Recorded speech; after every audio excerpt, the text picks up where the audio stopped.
Damos comienzo a un nuevo programa.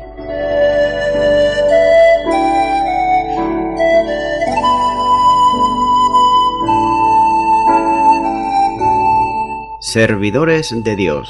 Quien te habla es Manuel Cornejo.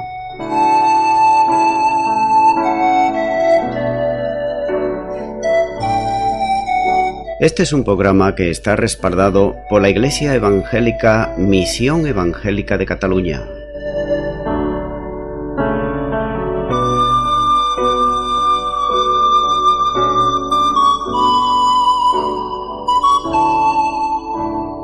Estamos situados en la ciudad de Sabadell, en la avenida Matadepera número 239.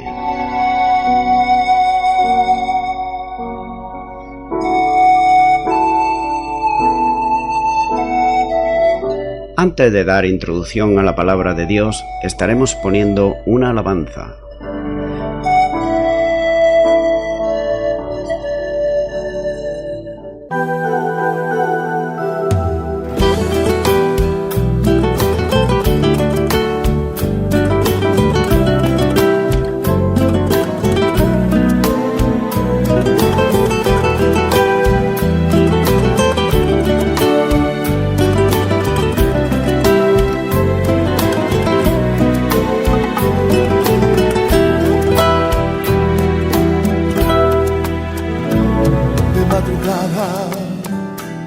Cuando todo parecía estar en calma, cuando el sosiego inundaba su existir y se desata un gran temor allá en la barca, pues a lo lejos se veía un resplandor. Tuvieron miedo y se juntaron para ver qué sucedía, y alguien gritó: es un fantasma que venía. Mas a lo lejos se escuchó esa voz decir: yo soy Jesús, que cuando digo al viento calma, él se calma. Yo soy Jesús, que las tinieblas resplandecen por mi luz. Y al comprender que era Jesús que caminaba por las aguas, hubo confianza, hubo paz allá en la barca. Oye Jesús, sé tú mi ancla.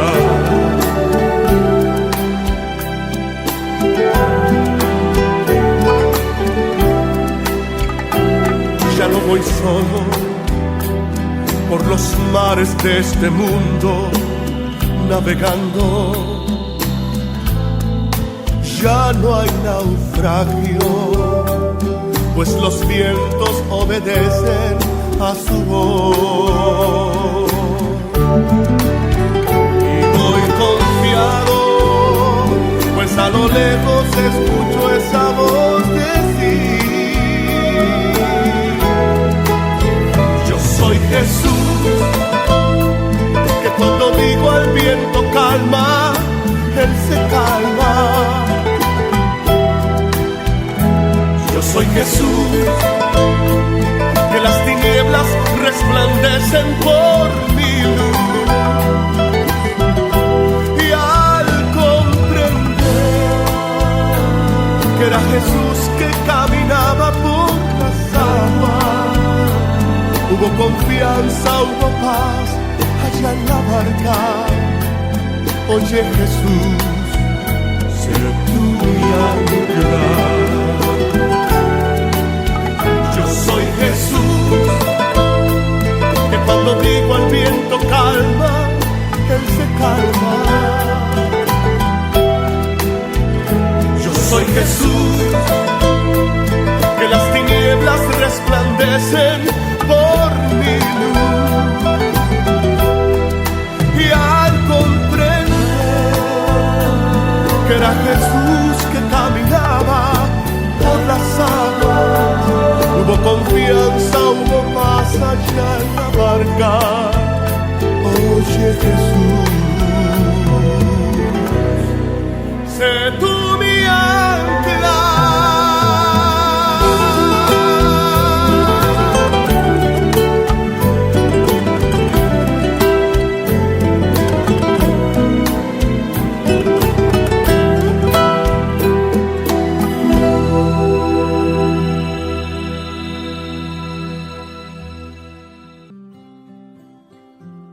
Bienvenido al programa Servidores de Dios. En el día de hoy estaré compartiendo la palabra de Dios en Romanos capítulo 10 y versículo 5, donde dice: porque de la justicia que es por la ley Moisés escribe así: el hombre que haga estas cosas vivirá por ellas. El apóstol Pablo está citando aquí, en este versículo, a Moisés, y lo está citando en el libro de Levíticos, capítulo 18 y versículo 5, donde dice: por tanto guardaréis mis estatutos y mis ordenanzas, las cuales haciendo el hombre vivirá en ellos, yo Jehová. Los judíos tomaron esta cita del Antiguo Testamento para darle el significado de que la salvación se obtiene al obedecer la ley. Si bien esto es encomiable, por un lado, es decir, que tiene mérito, pero no obstante era imposible para el hombre. Pablo cita estas palabras de Moisés en Gálatas para mostrar que nadie puede agradar a Dios obedeciendo la ley. De hecho, quien trata bajo una maldición, ya que nadie puede ganar la ley por la perfección. Gálatas capítulo 3 a partir del versículo 10 al 12 dice así: porque todos los que dependen de las obras de la ley están bajo maldición, pues escrito está: maldito todo aquel que no permaneciere en todas las cosas escritas en el libro de la ley para hacerlas. Y es que por la ley ninguno se justifica para con Dios. Es evidente porque el justo por la fe vivirá. Y la ley no es la fe, sino que dice: el que hiciere estas cosas vivirá por ellas.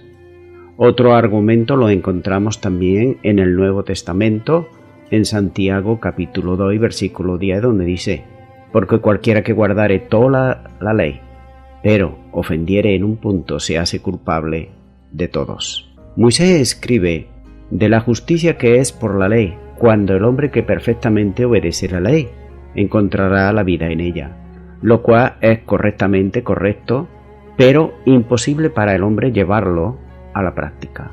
Aquí Pablo tiene en vista a los legalistas, aquellos que siempre están dictando leyes y quieren que todo salga perfecto.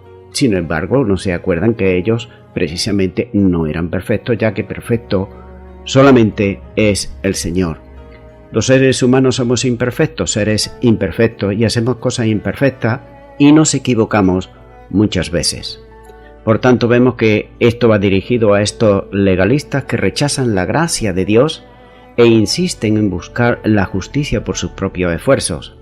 Por tanto, la justicia por la ley es débil, por cuanto los humanos somos de continuo débiles. Y esto lo podemos encontrar en muchos ámbitos de nuestra vida. Puede ser en el trabajo, puede ser en el hogar o puede ser en cualquier otro lado, aunque exteriormente se dé una apariencia de que somos superiores, de que somos muy sabios, de que todo lo hacemos bien. Sin embargo, repito, el hombre no es perfecto y somos, por tanto, débiles. Continúa en Romanos 10 y ahora el versículo 6, donde dice: pero la justicia que es por la fe dice así: no digas en tu corazón quién subirá al cielo. Esto es, para traer abajo a Cristo. Y Romanos 10:7, el siguiente versículo dice: ¿o quién descenderá al abismo? Esto es, para hacer subir a Cristo de entre los muertos. Ahora el apóstol Pablo contrasta la justicia que es por la fe, es decir, la fe bíblica siempre se enfoca en Dios. Sus promesas y provisiones no demandan esfuerzo heroico ni hazañas humanamente imposibles, tales como ascender al cielo para traer a Cristo o descender a la tumba para resucitar a Cristo. El lenguaje que Pablo utiliza aquí fue tomado también del Antiguo Testamento, en el libro de Deuteronomios capítulo 30 a partir del versículo 11, donde dice: porque este mandamiento que yo te ordeno hoy no es demasiado difícil para ti, ni está lejos, no está en el cielo, para que digas: ¿quién subirá por nosotros al cielo? Y nos lo traerá y nos lo hará oír para que lo cumplamos. Ni está al otro lado del mar, para que digas: ¿quién pasará por nosotros el mar? Para que no lo traiga y no lo haga oír, a fin de que lo cumplamos. Porque muy cerca de ti está la palabra, en tu boca y en tu corazón para que la cumplas. ¿Quién hará bajar a Cristo del cielo? ¿Quién hará subir a Cristo de los muertos? El hombre no podía hacer ninguna de estas dos cosas, pero Dios, por su gracia, va al encuentro del hombre. Recuerda, los hombres no vamos al encuentro de Dios, es Dios el que viene a nuestro encuentro. Por tanto, cuando Dios viene a nuestro encuentro, vemos que fue el Padre quien envió a su Hijo y lo envió al mundo. Fue por la gloria del Padre que Él fue levantado de los muertos. De tal manera amó Dios al mundo que ha dado a su Hijo unigénito, nos dice Juan 3:16. Y vemos no solamente eso, sino que Dios lo levantó también de entre los muertos. No necesitas hacer bajar a Cristo del cielo. El Padre envió al Hijo. Él ya vino. Ya ha sucedido. Ya ha ocurrido. Ya ha pasado todo. Cristo Jesús vino al mundo para salvar a los pecadores. Primera de Timoteo 1:15 dice: palabra fiel y digna de ser recibida por todos, que Cristo Jesús vino al mundo para salvar a los pecadores, de los cuales yo soy el primero, está diciendo aquí el apóstol Pablo a Timoteo. Por tanto, vemos que es un glorioso hecho que ya ha sido consumado, y que ya ha sido consumado, por tanto, por los hombres, por nosotros, debe de ser creído. Cristo no necesita ser resucitado de los muertos, eso ya fue hecho también.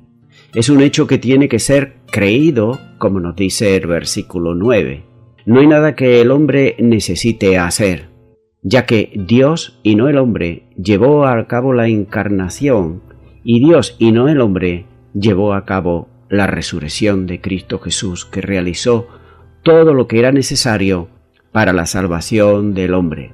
Él descendió a la tierra, murió en la cruz y resucitó de los muertos. Estos grandes hechos tienen que ser predicados, y no solamente predicados, sino que también por la audiencia que esté escuchando tiene que ser creído. Creído porque dice que la fe viene por el oír, y el oír la palabra de Dios. Y cuando esta palabra de Dios, gloriosa, poderosa, penetra en el corazón y se cree de todo corazón, esto produce en la persona el nuevo nacimiento cuando confiesa a Jesucristo como Señor y Salvador. Por tanto, vemos que hay una enorme diferencia entre el verdadero cristianismo y todas las religiones del mundo. Las religiones del mundo pueden resumirse en 3 letras: haz. El verdadero cristiano, en cambio, se puede resumir en 4 letras: hecho. ¿Quién puede decir del alivio que experimenta un corazón agobiado cuando descubre que todo está hecho y que todo fue realizado por otro, es decir, por el mismo Dios? Juan 19:30 dice: cuando Jesús hubo tomado el vinagre, dijo: consumado es, y habiendo inclinado la cabeza, entregó el espíritu. ¿Quién puede decir del alivio del nadador que cuando se da cuenta que necesita nadar hasta Buenos Aires, por ejemplo, sino que se puede simplemente subir al barco y dejar que el barco haga todo el trabajo? Es algo que trae alivio a las almas. Es algo que el hombre de por sí no podemos hacer nada para agradar a Dios, ni tampoco ningún esfuerzo. Continúo con describir la justicia que es por la fe. Y vemos aquí en estos versículos que voy a estar tratando, los versículos del 6 al 11. Y ahora dice en el versículo 8: ¿Mas qué dice? Cerca de ti está la palabra, en tu boca y en tu corazón. Esta es la palabra de fe que predicamos. Pablo toma las palabras de despedida de Moisés en Deuteronomios 30:14, que ya leí anteriormente, cuando dice: porque muy cerca de ti está la palabra, en tu boca y en tu corazón, para que la cumplas. Dios había dado su palabra a Israel. Por tanto, estaba muy cerca de ellos. Ellos podían leerla, ellos podían estudiarla y podían memorizarla, sin grandes esfuerzos. Y no solo eso, sino que también podían decirle a otros por qué estaba en su boca, porque la habían memorizado, porque la tenían ahí, la palabra que Dios le había dado. Podían meditarla en ella porque estaba en tu corazón. Por tanto, quienes amaban la Escritura y sentían un verdadero celo por Dios, leían y estudiaban la palabra de Dios, pero no para tener conocimiento humano, sabiduría humana, sino para hacer precisamente la voluntad de Dios, que es muy distinto. Hay dos conceptos en los cuales las personas pueden estudiar la palabra de Dios. Uno lo hacen a lo mejor para tener unas credenciales, un título, y bueno, pueden saberse todas las doctrinas, pueden saberse toda la Biblia, desde Génesis hasta Apocalipsis. Cualquier versículo, cualquier pasaje que tú le hables, pues te pueden hablar. Eso está bien, pero mejor está el creerla y el ponerla por obra. Y es lo que hacían estos estudiosos también, que por cierto lo había en Israel. Ahora bien, lo grave de esta situación es que la palabra daba testimonio de Cristo y que lo estaba anunciando. Pero vamos a ver que esos estudiosos que estudiaban la palabra de Dios, unos, la gran mayoría, la hacían simplemente para poner cargas, para decir cosas que la Biblia no decía, pero sin embargo otros sí que la hacían y se la acoplaban a sí mismo. Juan capítulo 5 y versículo 39 le está diciendo el Señor Jesús a los fariseos, a los escribas, a los sacerdotes, a los ancianos, dice: escudriñad las Escrituras, porque a vosotros os parece que en ella tenéis la vida eterna, y ellas son las que dan testimonio de mí. Nótese, como he dicho antes, que es la misma palabra de Dios en el Antiguo Testamento el que está anunciando al Señor Jesucristo. Como en otro lado se dice, la palabra de Dios, el Antiguo Testamento, es el ayo, es aquel que nos lleva a la escuela, el esclavo que llevaba a la escuela al niño. Y el Antiguo Testamento es el que nos lleva al nuevo pacto, al tiempo de la gracia en el cual estamos ahora, a Jesucristo. Por tanto, encontramos que está anunciado ya en el Antiguo Testamento. De otra parte, las señales mesiánicas que hizo el Señor Jesús estaban profetizadas ya. De ahí la gravedad de rechazarlas y la invitación que Él le hacía a los suyos, esto es, a los judíos, porque recuerda la palabra de Dios que dice que a los suyos vino, pero los suyos no le recibieron. Juan 5:40 dice: y no queréis venir a mí para que tengáis vida. Esto para los judíos ya era demasiado. Es decir, no queréis venir a mí para que tengáis vida. Le estaba hablando, como he dicho antes, el versículo anterior, de que las Escrituras estaban dando testimonio de él, de que el Señor Jesús era el Mesías anunciado. Nótese como el aceptarlo por la fe no estaba en sus mentes, en las mentes de los judíos de aquella época, en la gran inmensidad, y de esta manera estaban despreciando la salvación que Dios les estaba ofreciendo por medio del Mesías, es decir, del Señor Jesucristo, para continuar ellos obstinados caminando de la justicia por las obras de la ley. Así desgraciadamente ocurre en el día de hoy. Muchas personas no quieren venir al Señor Jesucristo para tener vida y vida en abundancia, porque para eso ha venido Él, como nos dice Juan capítulo 10 versículo 10. Pero las personas siguen obstinadas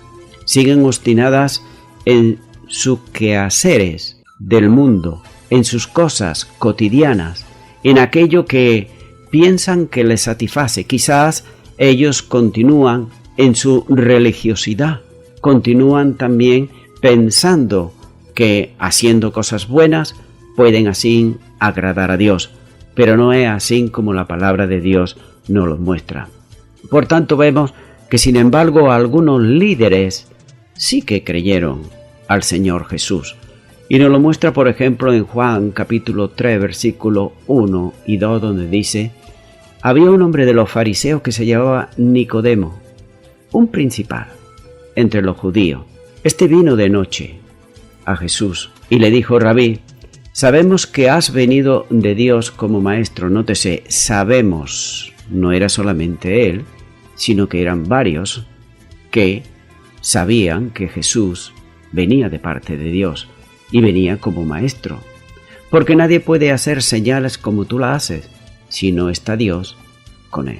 Y esta era la grave situación que conduce a la reprobación espiritual de Israel. como nos dice Juan capítulo 12, versículo 37.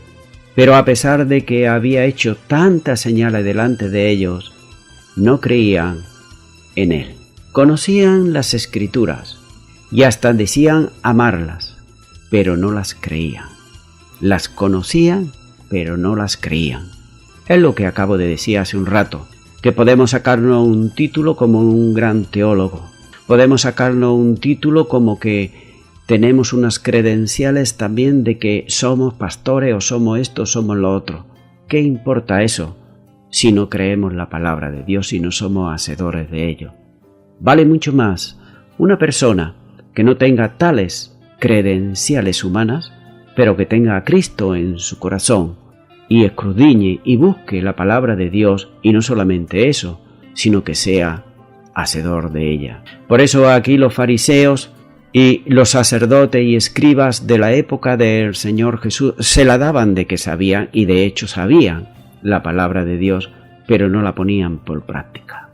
Pablo las aplica estas palabras aquí y la está aplicando a Cristo. La similitud aquí entre la ley y el Evangelio radica en su fácil accesibilidad. Por lo tanto, la salvación no es remota o inaccesible, sino que es cercana, tan cerca como tu boca y tu corazón. Esta justicia, que es por la fe, incluye dos elementos principales, que son la inseparable como la confesión y la segunda, la de creer.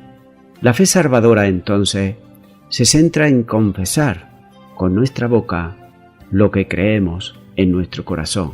Esta es la palabra de fe que predicamos.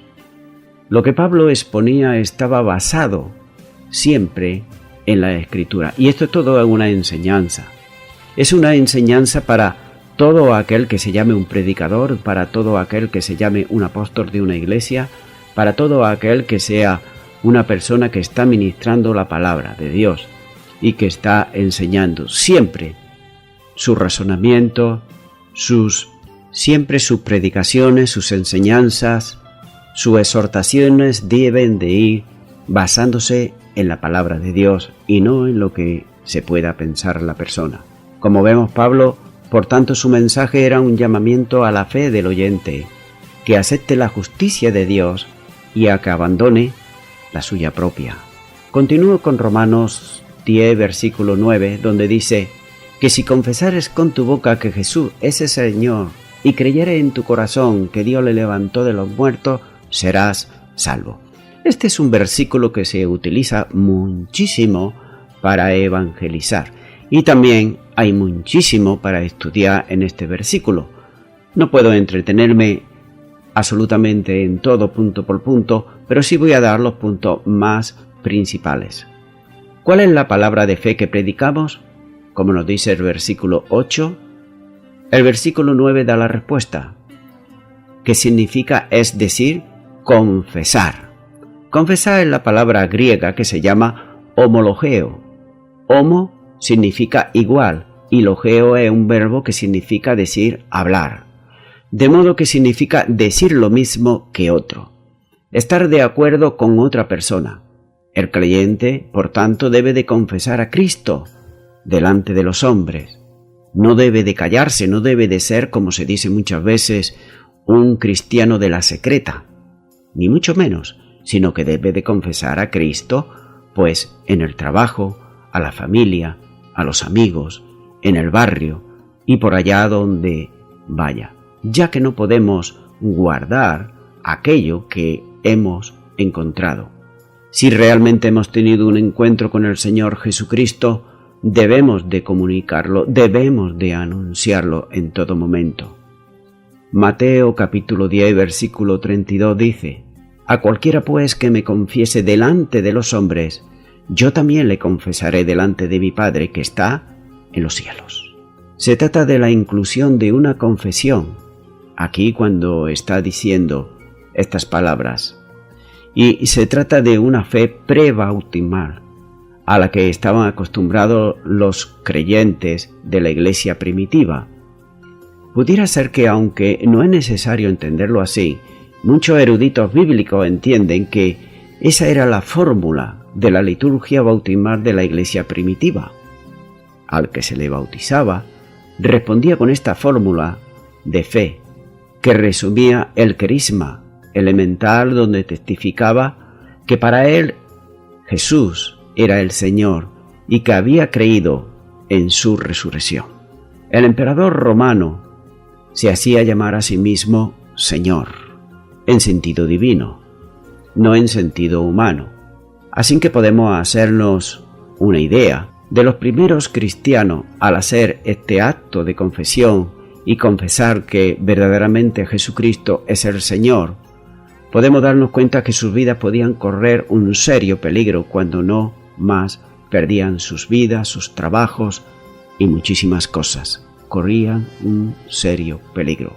Filipenses 2:11 dice: y toda lengua confiese que Jesucristo es el Señor, para la gloria de Dios Padre. La misma dificultad también se hallaba entre los judíos, ya que llaman a Jesús Señor, equivalía a confesar que el Señor Jesús es Jehová. Entonces ningún judío que no hubiera creído verdaderamente estaría dispuesto a tal afirmación, ya que de inmediato sería expulsado de la sinagoga y despreciado por el resto de la sociedad judía. Un ejemplo de ello es, por ejemplo, la carta a los hebreos, a donde podemos ver ahí que muchos ya dejaron de congregarse, donde muchos habían perdido quizás sus casas, sus haciendas, estaban siendo perseguidos porque habían creído en el Señor Jesucristo. Y vemos como esta carta a los hebreos, como anuncia aquí el autor, que es el Espíritu Santo, como anuncia a todos estos hebreos que Jesucristo es superior a todo, superior a Moisés, superior a los ángeles, superior absolutamente a todo. Esto le daba ánimo a que siguieran, ya que el capítulo 11 de Hebreos nos está hablando de los héroes de la fe, que son esos testigos bíblicos que tenemos ahí, que nos animan, que pese a las dificultades, pese a las pruebas, tribulaciones que podamos tener, vemos que unos hermanos y hermanas nuestros en la fe, ellos salieron victoriosos. Es muy importante este punto en cuanto al señorío del Señor Jesucristo, ya que en la actualidad, en el día de hoy, también hay sectas y también religiones muy importantes. Y hay esas sectas, como te digo, como por ejemplo los falsos testigos de Jehová, como también los mormones, como la nueva era, como el judaísmo, como el islam, como la cienciología, por citar algunos, que niegan el señorío del Señor Jesús. Veamos por qué lo niegan y lo que nos dice a nosotros la palabra de Dios en la Biblia. El Nuevo Testamento utiliza este título y esto implica necesariamente el reconocimiento de que Jesús es Dios, siendo Señor soberano que rige todo el universo y es Señor de la Iglesia desde su resurrección. Cristo se manifiesta como quien está al lado de Dios, con autoridad y acreditación de Dios de manera definitiva desde su resurrección, a partir de la cual le invocamos como Señor Jesús. Por tanto, Jesucristo no es otro que Dios mismo que se revela al hombre. Ningún otro título expresa mejor el hecho de la glorificación de Jesús, que lo constituye como juez universal a causa de su señorío. De ahí que, refiriéndose al encuentro escatológico con lo que serían juzgados, los cristianos que verdaderamente hemos nacido de nuevo, creemos que el Señor Jesús está sentado a la diestra de Dios Padre. Y esto no es que lo creamos nosotros, simplemente lo creemos porque nos lo dice la palabra de Dios y el mismo Señor Jesús así lo manifestó. Mira lo que dice la palabra. Mateo 26:64. Jesús les dijo: tú lo has dicho, y además os digo que desde ahora veréis al Hijo del Hombre sentado a la diestra del poder de Dios y viniendo en las nubes del cielo. Marcos 14:62 es similar al versículo anterior, y Jesús les dijo: yo soy, y veréis al Hijo del Hombre sentado a la diestra del poder de Dios y viniendo en las nubes del cielo. Colosenses 3:1.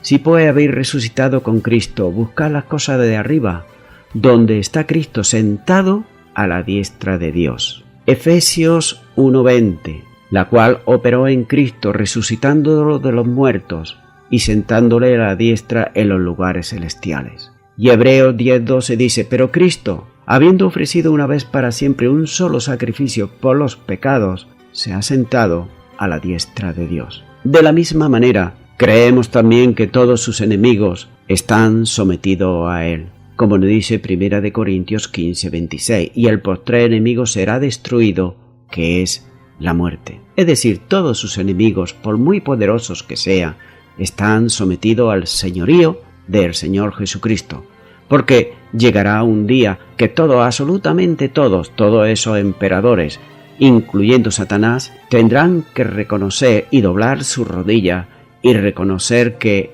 el Señor Jesús es el Señor de señores y el Rey de reyes, incluyendo la secta, incluyendo las religiones. Todos estos que ahora lo están negando tendrán que doblar su rodilla y así confesarlo delante de él. Ningún otro título expresa mejor el hecho de la glorificación del Señor Jesús, que lo constituye como juez universal a causa de su señorío. De ahí que, refiriéndose al encuentro escatológico como lo serían juzgados las personas, dice Mateo 7:22: muchos me dirán en aquel día: Señor, Señor, ¿no profetizamos en tu nombre, y en tu nombre echamos fuera demonios, y en tu nombre hicimos muchos milagros? Nótese, en aquel día se está refiriendo al día del juicio final. Y esto nos muestra que el juez supremo que juzgará es el Señor Jesucristo. En este versículo además se refiere, y nótese, a muchos. No son unos cuantos, sino que son muchos que usarán el nombre, pero simplemente el nombre nada más, del Señor Jesús. Y hasta le dicen Señor, pero todo ello era para su propio provecho personal. Todo ello era para obtener un título, todo ello era para ser reconocidos por los propios hombres. Por lo tanto, recibirán gloria de hombre. Así nos dice el Señor Jesús, y nos podría decir en este momento a aquellos que le dicen Señor, Señor, y no hacen lo que Él le demanda. Fíjate, dice: me llaman maestro y no me obedecen, me llaman luz y no me ven, me llaman camino y no andan por mi camino, me llaman sabio y no me siguen, me llaman bueno y no me aman, me llaman rico y sin embargo no me piden, me llaman eterno y tampoco me buscan, me llaman bondadoso y no confían en mí, me llaman ilustre y no me sirve, me llaman poderoso y no me honra, me llaman justo y no me teme. Esto es precisamente lo que hacen todos aquellos que están negando con su boca, con sus hechos, que Jesús es el Señor. Vemos que el término Señor, que es kurios, se usa para un amo que es Señor sobre su esclavo o esclavos. Colosenses 3:22, ahí lo vemos que el creyente puede decir que Jesucristo es mi dueño y yo soy su esclavo, pero lo soy por amor. En segundo lugar, vemos que el término Señor también se usa para un emperador o un rey que es Señor sobre su súbdito. Se usa para el emperador romano, que se le dice a César es Señor. Se usa también en el libro de los Hechos, capítulo 25 y versículo 26, cuando se le llama al rey Agripa Señor. También en Mateo 27:63 se le llama Señor también a Pilato. Y también en Apocalipsis 17:14 vemos al Cordero de Dios, vemos ahí peleando y se le llama el Señor también. Por tanto, el creyente puede decir que Jesucristo es mi Señor y yo soy su súbdito. En tercer lugar, el Señor se usa también esta palabra como un esposo que es el Señor de su esposa, como dice 1 de Pedro 3:6. Y nosotros somos la iglesia, somos la esposa del Señor. Por tanto, el creyente está desposado con el Señor Jesucristo, como nos dice Romanos 7:4 y Efesios 5:22. El término se usa para un empleador, es decir, para alguien que trabaja para ti, que es Señor sobre sus empleados, como nos dice Lucas 16:3 y versículo 5. El creyente, pues, puede decir que el Señor Jesús es mi amo, pero también es mi jefe. El término se usa también de Señor para un padre que es Señor sobre su Hijo, como Mateo 21:30. El creyente se somete a Dios y se somete como un Padre celestial. En sexto lugar, para los judíos el término kurios era la palabra griega que se usaba para traducir dos nombres importantes de Dios. Primero, Adonai, que significa amo y Señor soberano. Y el segundo, Jehová, el nombre más sagrado para Dios, en lo que concierne a los judíos. Se refiere a la deidad absoluta. El Salmo 110 y versículo 1 dice: Jehová dijo a mi Señor, siéntate a mi diestra, hasta que ponga a tus enemigos por estrado de tus pies. Por tanto, el Señor Jehová dijo a mi Señor, Adonai, es la traducción griega, que ambos nombres fueron traducidos como Kyrios, es decir, Señor. En séptimo lugar vemos que Tomás, el incrédulo, aquel que decía que no creía que había resucitado el Señor, cuando vio al Señor resucitado, él pudo contemplarlo, y no solamente contemplarlo, sino tocarlo y meter las manos, los dedos en sus llagas, en sus heridas. Y él dijo, mi Señor y mi Dios. Juan 20:28. Y esto incluía el significado tales como mi Señor, mi amo, mi soberano, mi dueño, mi autoridad, etc. Es decir, lo eres todo para mí. En octavo lugar, el Salvador que predicamos es Jesucristo el Señor, porque no predicamos a nosotros mismos, sino a Jesucristo como Señor. 2 de Corintios 4:5 está afirmando aquí el apóstol Pablo. Él no puede ser sino quien es. Cristo no puede ser dividido. Es también, como no, una parte de Él es Salvador y otra parte de Él es el Señor. En noveno lugar, una persona recibe a Cristo como Salvador, también lo recibe como Señor, porque eso es exactamente lo que Él es. Note con cuidado lo que dice aquí Colosenses 2:6, de la manera que habéis recibido al Señor Jesucristo. ¿Quién es este Salvador en quien he creído? Lucas 2:11. Un Salvador que es Cristo el Señor. Está anunciando aquí los ángeles a los pastores que había nacido un Salvador que es Cristo el Señor. Nunca debemos divorciar el señorío de Cristo con su calidad de Salvador, o viceversa. Una persona no puede decir yo recibo a Señor Jesús como Salvador, pero lo rechazo como Señor. Esto es imposible, porque la persona que ha recibido y le ha recibido en su corazón, si es que lo ha recibido realmente, es Señor de todo hecho. Por tanto vemos ahí como dice Hechos 10:36, Él es el Señor Jesucristo y Él es Señor de todo. Precisamente ahora Él es Señor, lo creas o no lo creas, te guste o no te guste, lo reconozcas o no lo reconozcas, tanto si te sometes a Él como si no. Él es todo lo que Él es y Él es todo lo que Dios dice que es. Cuando una persona recibe al Señor, lo recibe como todo lo que Él es. Algunas personas rechazan el ofrecimiento de la salvación en Cristo Jesús, pero ese ofrecimiento sigue ahí vivo. Muchas personas dicen yo no creo. Él sigue siendo el Señor. Él sigue siendo el Todopoderoso. Vemos también en el libro de Hechos capítulo 9 y versículo 6 y también el 22:10, donde el apóstol Pablo se rindió al señorío de Cristo desde su comienzo, es decir, desde aquel camino que iba a Damasco, y tuvo ese encuentro con el Señor Jesús. Él se rindió cuando le dijo, ¿quién eres? Y dijo, yo soy Jesús, a quien tú persigues. Y él rápidamente dijo, Señor, ¿qué quieres que haga? Que el clamor de corazón de todo verdadero creyente sea, Señor, ¿qué quieres que yo haga? Isaías 6:8 dice, después oí la voz del Señor que decía, ¿a quién enviaré? ¿Y quién irá por nosotros? Entonces respondí yo, heme aquí, envíame a mí, envíame a mí. Hechos 16:31, aquel a quien hemos de creer para ser salvo es el Señor Jesús, no es otra persona. La prueba la tenemos aquí en el carcelero de Filipo, cuando le preguntó a Pablo qué debía de hacer para ser salvo, y él dijo, cree en el Señor Jesús. Y quisiera hacerte ahora una reflexión, y déjame que te haga una pregunta. ¿Es Jesucristo tu Señor? Todo verdadero creyente debería decir sí, sin vacilar, sí y amén. Si una persona no puede decir eso, debería dudar. ¿Y acaso esta persona realmente no sería salva? Ya que 1 de Corintios capítulo 2 y versículo 3 nos dice, por tanto hago saber que nadie que hable por el Espíritu de Dios llama anatema a Jesús. Y nadie puede llamar a Jesús Señor si no es por el Espíritu Santo. ¿Me dejas que te haga otra pregunta?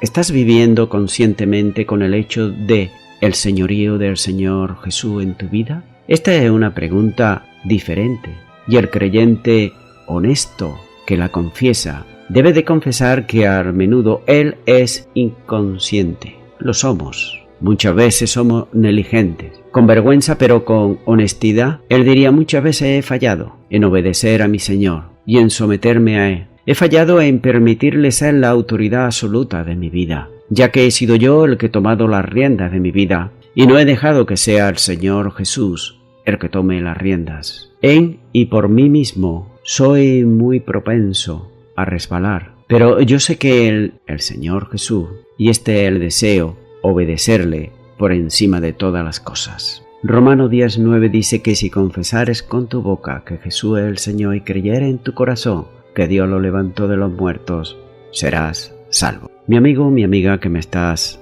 escuchando, no se trata solo de confesar con la boca, sino también, y esto es muy importante, de creer en tu corazón, es decir, desde lo más profundo de tu ser, creerle a Él, a Jesucristo, que es el dador de la vida, que es el que murió por tus delitos y pecados. No fue ninguna institución, no fue ninguna religión, sino que fue el Señor Jesús el que dio su vida por ti. Ahora bien, si hasta ahora nunca lo hiciste, si hasta ahora nunca le has confesado como tu Señor y tu Salvador, yo te invito ahora que hagas una oración conmigo ahora ahí a donde tú te encuentras. Si quieres hacerla completamente libre, puedes repetir conmigo y decir: Señor Jesús, te pido perdón por todos mis pecados, me arrepiento de ellos y abro mi corazón y te recibo como mi Señor y mi Salvador. Creo, desde lo más profundo de mi corazón, que tú moriste por mis delitos y pecados,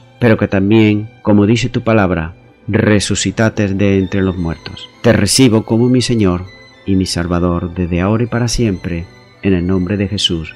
Amén. Y a toda la audiencia que me está escuchando, nuevamente me estoy despidiendo de todos ustedes y será Dios mediante hasta el próximo programa. Que Dios os bendiga a todos.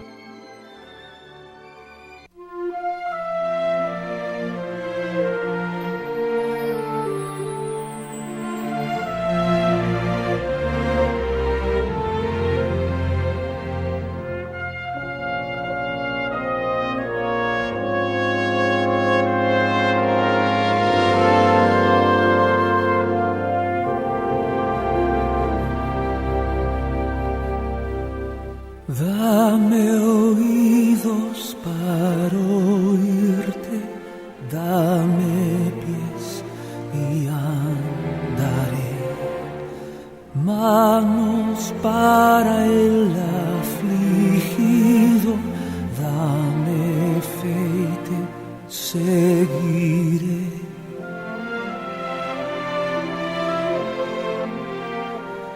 Dame amor por el perdido, que yo sea del mundo luz. Dame ansias de tu gloria, dame ansias de la cruz. Yo iré siguiendo tu voluntad, dejaré el confort atrás. Yo iré y donde estés será mi hogar. Yo iré. Yo iré.